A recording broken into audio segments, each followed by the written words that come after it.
Les amis, j'espère que vous allez bien. Victoire du FC Barcelone face à Porto, ça faisait du bien, ça faisait très longtemps. Enfin, une victoire, enfin depuis très longtemps. Ça faisait très longtemps que le Barça n'avait pas réussi à mener au score. Je crois qu'on a mené à partir de la 60e minute jusqu'à la fin. Ça fait toujours un petit moment que le Barça n'a pas réussi à ouvrir la marque. Là, je crois que ça fait plus d'un mois maintenant. Mais peu importe, le Barça prend les 3 points. On est premier du groupe. Et le Barça, du coup, est qualifié par la même occasion. Ça fait du bien. Ça fait du bien. Une victoire, j'espère qu'il sera un espèce de petit tournant. Une rédemption vers les sommets, j'espère. Parce que là, ce match-là, quand j'étais très inquiet, quand j'ai vu le Barça qui était mené au score, et je pense qu'on était tous très inquiets. Les derniers matchs où le Barça a été mené au score, ça s'est très mal passé. Le Barça s'est précipité. Là, on a été sauvé grâce à un homme. Et ça pouvait venir que de ça. On le savait qu'à 1-0 pour les Portugais, ça ne pouvait venir qu'un exploit, que d'un exploit individuel, pardon. Ça ne pouvait pas être par le collectif, cette espèce de néant, ce marasme collectif, encore une fois, cette psychose qui gangrène le club. Franchement, ces joueurs qui sous-performent, ça ne pouvait venir qu'un d'un joueur qui est en confiance, un joueur qui se sent bien, un joueur des grands rendez-vous qui a l'expérience Ligue des Champions. Ça ne pouvait venir que d'un exploit individuel. Évidemment, de M. Cancelo qui a fait un match incroyable. On va bien sûr revenir sur son match parce qu'il mérite au moins 2-3 minutes rien que pour lui. J'espère vraiment qu'il n'est pas blessé. S'il est blessé, waouh, ça va être compliqué. Mais bon, on est qualifié, c'est l'essentiel. Mais il y a des gros matchs qui arrivent ce week-end. Et le week-end d'après, bref, ça va être aussi important à suivre. J'espère que c'est juste la fatigue, une crampe, peu importe. On verra. Mais bon, là, avec les blessés qu'on a, c'est compliqué. En soi, 2-1. Comme j'ai dit, but de Cancelo et Félix qui ont été voilà, les hommes forts du résultat. Pour moi, le meilleur joueur de l'équipe, c'est évidemment Cancelo. Araujo a fait un très gros match aussi. Iñaki Peña aussi a fait un très gros match. Et il faudra en parler de lui.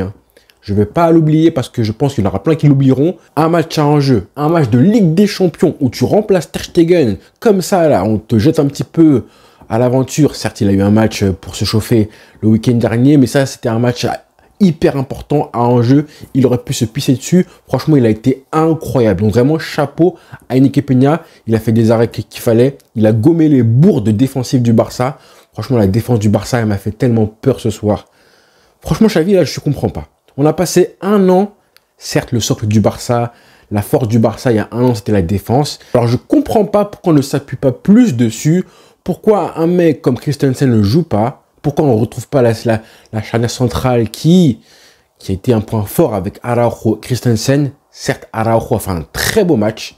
Et comme j'avais dit en avant-match, j'avais vraiment peur des côtés de Porto. Ça n'a pas loupé, évidemment. Ils ont été incroyables sur les côtés. Le but est venu d'un côté, évidemment. Et Araujo et Cancelo, les deux latéraux du jour, ont été les joueurs les plus intéressants au niveau Barça, clairement. Défensivement, Araujo a été incroyable. Il faut savoir qu'on a vraiment traversé le match avec un côté droit où Rafinha a été très brouillon pendant une bonne partie du match et Araujo n'a pas apporté offensivement.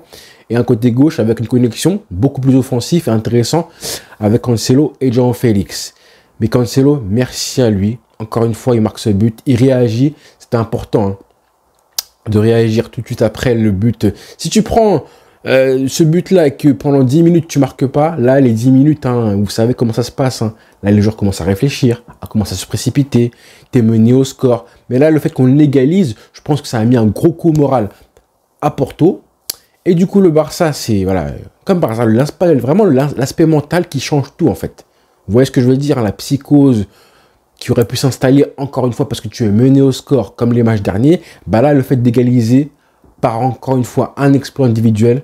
Là, le but qu'il met, c'est un but de crack. C'est en fait le meilleur ailier du club aujourd'hui, c'est lui. C'est pas Félix, c'est pas Rafinha, c'est Cancelo, le meilleur ailier du club aujourd'hui. C'est pas un but de latéral, ça. Même Alves, il mettait pas des buts comme ça. C'est un but d'ailier, du mec qui repique vers le centre, qui élimine. Je pense que c'est le meilleur dribbleur de l'équipe aujourd'hui, avec Lamine Yamal, Cancelo, et qui frappe la finition d'un buteur. Il voit Pepe qui est devant lui, qui masque en plus le gardien, il l'enroule pour que le gardien ne la touche pas et que Pepe ne puisse pas la contrer non plus. C'est un geste magnifique de Cancelo, et ça ne pouvait être que ça en fait. Parce que le marasme collectif du Barça faisait pitié. Franchement, les joueurs là, ils m'ont fait pitié. Et tous, hein. On avait au moins 8 joueurs qui sous-performaient. Et comme je dis souvent, quand plus de 6 joueurs de l'équipe sous-performent, c'est qu'il y a un problème. Ça vient d'en haut. Ça vient d'en haut, ça vient de la tactique, ça vient du coach, ça vient de quelque chose qui ne dépend pas forcément d'eux. Clairement. Tous les joueurs qui ont été mauvais ce soir, même s'ils ont montré des bonnes choses ensuite parce que mentalement ça allait mieux, mais c'est dans un match comme ça, hein, dans les moments comme ça que tu vois les joueurs qui arrivent justement à relever l'équipe, à faire en sorte que l'équipe, elle continue à être cohérente tactiquement et techniquement. Et ces joueurs-là, justement, j'ai envie de parler de Lewandowski, mais ça a été le pire joueur évidemment. Mais avant de parler de Lewandowski, on peut parler de tous les autres joueurs qui ont des problèmes dans cette équipe-là. J'en ai même fait un tweet tout à l'heure et je parlais des joueurs qui étaient bridés par le néant collectif. Un mec comme Pedri, par exemple, on a un milieu de terrain qui n'est pas dominateur, qui n'a pas de maîtrise. Et Pedri, forcément, dans ces cas-là, c'est compliqué pour lui de s'exprimer, d'être créatif, de toucher des ballons dans le sens du jeu, dans les zones importantes et de réussir à être à la dernière passe. Hein, et dans le sens du jeu. Hein. Donc, entre les joueurs qui sont bridés par le collectif du Barça, qui n'arrivent pas à s'exprimer, comme Pedri, entre les joueurs qui sous-performent, qui sont vraiment en manque de confiance, comme Lewandowski, comme João Félix, qui lui aussi, on sentait qu'il voulait marquer à tout prix. Hein. Il a fait des bonnes choses et aussi des mauvaises choses. Pas se mentir. Pareil pour Gundogan aussi, qui manque de confiance. Il a fait un match assez moyen, même très très brouillon. Hein. Là, il m'inquiète un petit peu Gundogan parce que là, tu sens que lui, là, par exemple, il n'arrive pas à porter l'équipe sur ses épaules, alors qu'il a un poste hyper clé au milieu de terrain. Entre ceux qui ne jouent pas à leur poste naturel, comme Araujo, qui s'est adapté mine de rien à ce poste de latéral droit, mais c'est pas son poste naturel, comme Frenkie de Jong aussi, qui était à un poste de numéro 6, et moi, vraiment, à ce poste-là, je pensais qu'il finirait avec un rouge, tellement c'était compliqué pour le début de match, mais il s'est relevé, il s'est battu, donc franchement, bravo à lui aussi, il a bien fini le match, mine de rien, même si c'est pas son poste, il est bridé. Et on a entendu pas mal de fois Omar Da Fonseca le dire pendant le match. Et les joueurs tout simplement nuls, comme Rafinha, comme Lewandowski ce soir, qui a été catastrophique. Lewandowski, hein, chaque prise de balle, il touche le ballon 12 fois. Il ralentit le jeu. Il fait une mauvaise passe. Ça a été dramatique, les mauvais choix. Il attend trop. Que faire de Lewandowski? Vraiment, que faire de lui? Il a même une action à un moment où il est face au but. Il y a une passe de Félix qui lui parfaitement pour son pied gauche. Et là, il attend. Moi, ça me frustre de voir un numéro 9 qui tergiverse, qui prend son temps, qui hésite. Normalement, tu es numéro 9, tu es tueur, tu es un buteur, tu as un instant de tueur, tu frappes au but du gauche en première intention. Hein? Une touche de balle, boum.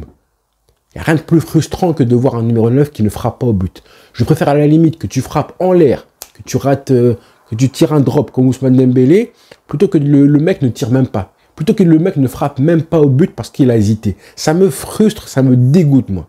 C'est pas ça le numéro 9. C'est pas ça Lewandowski. Donc tous ces joueurs-là combinés ensemble, ça faisait beaucoup de lacunes, beaucoup de joueurs qui n'étaient pas au rendez-vous, sans parler de Nico Martinez qui a fait des bonnes choses défensivement, mais souvent en retard. Il a fait un bon match, hein, globalement un bon match. Et puis Koundé, oh là là, Koundé, mon Dieu. Lui, je pense que c'est mentalement qu'il a une grosse faiblesse.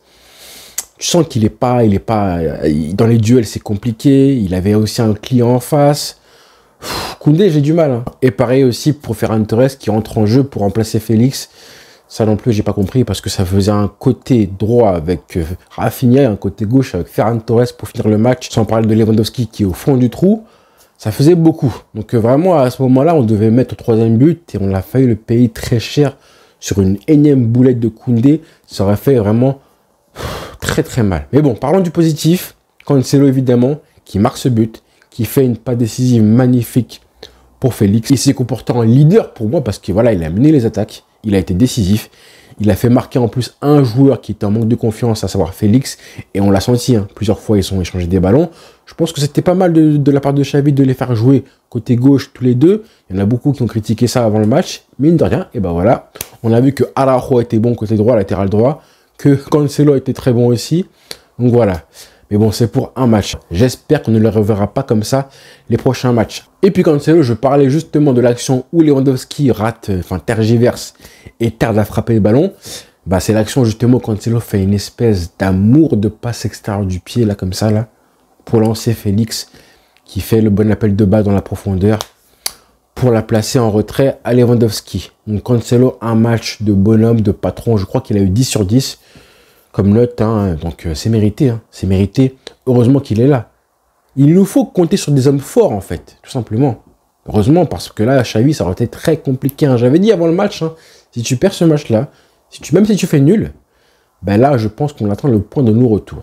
Là, c'est un gros sursis. Parce que maintenant, tu es premier du groupe, tu as 12 points, je crois. À moins, je veux dire, à moins que le Shakhtar bat Porto lors du 6e match et que le Barça perde face aux Belges, ce qui me paraît quand même à voir, hein, évidemment, on n'est pas premier. Mais bon, là, je suis très content. Finalement, ça fait du bien d'être premier ou presque premier, je crois, d'après mes calculs. Et puis, il faut pas oublier tout ce qui s'est passé. Hein. Les ratés de Rafinha alors que le but est grand ouvert. Félix qui rate une grosse occasion au début de match. Lewandowski qui a raté aussi pas mal. Ferran Torres qui lui aussi a une occasion et qui doit la cadrer, mais qui tire à côté. Bref, beaucoup d'occasions en danger.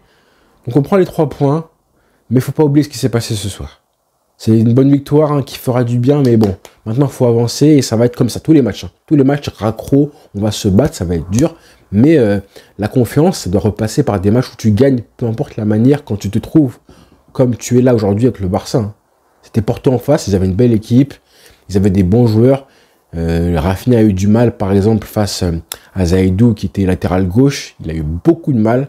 Mais bon, Rafinha, en 1 contre 1, c'est très compliqué pour lui. Hein, mais... Bon, c'était une belle équipe de Porto en face. Et si le Barça gagne ce match-là, je pense que de quoi capitaliser de la confiance pour les matchs à venir. Voilà les frères. Bonne soirée à tous.